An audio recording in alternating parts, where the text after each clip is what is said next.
শুভ নববর্ষ এবং এই নববর্ষের বাকি দিনগুলোকে শুভ করে তোলার জন্যই আজকের এই সভায় 10 পরিবারের 2 জন সদস্য তারা খুন হয়েছে। আমি শুনলাম 2 জন গ্রেপ্তার হয়েছে। বাংলা পক্ষের আইন চললে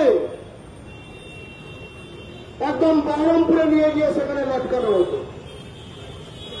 আপনারা বিচার আইন অনুযায়ী যেভাবে যেটা করার আমরা কিন্তু নজর রাখবো। স্পষ্টত আমরা একটা কথা বলে দিতে চাই, এই বাংলার মাটিতে কিন্তু দাঙ্গাবাজদের মাথা ফেটলে দিতে হবে, এছাড়া কোনো অপশন নেই, দ্বিতীয় কোনো অপশন নেই, ফেটলে দিতে হবে। এমন ভাবে দাঙ্গাবাজদের ফেটলে দিতে হবে যাতে তাদের 100 বছর তারা মনে রাখে যে হ্যাঁ ভাই, অনেকে ভেবেছে যে সাম্প্রদায়িকতা করে বা একশোটা সাম্প্রদায়িকতা করে নিজের ধর্মটা দেখতে পারে না, অন্য ধর্মটা দেখতে পারে, অন্য ধর্মটা দেখতে পারে না, নিজের ধর্মটা দেখতে পারে। এই যে 100টা, এই বাংলার মাটিতে কিন্তু 200 জেলা সংগঠন এসে গেলে, তার নাম বাংলা পক্ষ। 200 জেলা এসে গেলে সংগঠন সব দেখতে পায়, আরে তোরা হা বললে হাওড়া বুঝি।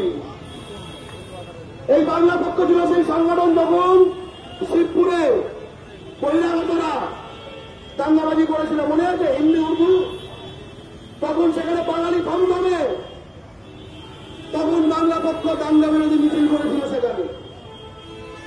আজকে কি বলবো লজ্জার কথা, এখানে বাঙালির ওপর বাঙালি, কি বলবো লজ্জার কথা। তাই তো দেখলাম একটা মাফিয়া বহিরাগত বিহার থেকে আসা অর্জুন সিং এটা বলার সাহস পেল ইউপি বিহার ঝাড়খণ্ড থেকে লোক ঢোকাবো। ভেবে দেখো, সিদ্দিকুল্লাহ বলছে কলকাতা টাইট দিয়ে দেবো, বাঙালিকে চেনো না, ঠিক আছে? ধরে না, ধরলে পরে ছাড়ে না। হুমায়ুন কবিরকে আমরা দেখেছি কেটে ভাসিয়ে দেওয়ার কথা বলছে। আমরা দেখেছি সুমন্ত মজুমদারকে অস্ত্র দিয়ে আঘাত করার কথা বলছে। বাংলার মাটিতে এই ধরনের বদমাইশদের সম্পূর্ণ সমাজ বিচ্ছিন্ন করে দিন, সে সিদ্দিকুল্লাহ হোক, সে হুমায়ুন কবির হোক, সে সুমন্ত মজুমদার হোক, আর অর্জুন সিংকে তো দেশবাড়িকে দেশে পাঠিয়ে দেওয়ার ব্যবস্থা করতে হবে।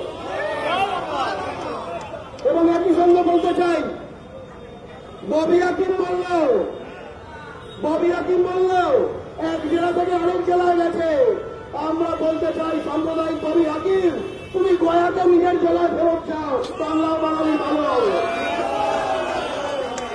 এবং ববি হাকিমের সঙ্গে ওই নারাদাই যে পয়সা নিয়েছিল, ববি হাকিম স্যান্ডোগেঞ্জি করে নিয়েছিল, এর টাকাটা করে নিয়েছিল সেই শুভেন্দু অধিকারী।